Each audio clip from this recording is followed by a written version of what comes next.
Hi friends, Vatican ஃபேப்ரிக்கு 3 piece சூட்டுங்க. மொத்தம் 5 கலர் பாருங்கள். ஒவ்வொன்றும் நல்லா அவ்வளோ அழகாக இருக்கும். ஒர்க் பாருங்கள், எம்ப்ராய்டிங் ஒர்க்கும் முன்னாடி ரொம்ப அழகாக இருக்குங்க. 5 கலர் இருக்கும். மொத்தம் M to XXL வரைக்கும் சைஸஸ் இருக்குது. ஒவ்வொரு சைஸஸுமே எம்முன்னா 38 தான் கொடுப்பாங்க. இதில் 40 வரும். ஒவ்வொரு 2 இன்ச்சு பிக்கராகவே இருக்குங்க. அதே மாதிரி பேண்ட்டுக்கும் டாப்புக்குமே பேண்ட்டு 40னா டாப்பு 40னா பேண்ட்டு வந்து ஹிப் சைஸு 42 வருங்க. அது மாதிரி உங்களுக்கு இது எல்லாமே மெஷர்மெண்ட்லேருந்து எல்லாமே சூப்பராக இருக்கும்.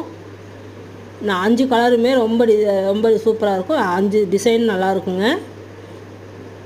ரேட்டு உங்களுக்கு பார்த்தீங்கன்னா ரொம்ப ரீசனபிளான ரேட்டு தாங்க. இதெல்லாம் ஷோரூமில் போய் நீங்கள் எடுத்திங்கன்னா 1200 இந்த மாதிரி எடுக்க வேண்டி வரும். இது எங்கள் கிட்ட 899ங்க. ஓகேங்களா? தேங்க்யூ.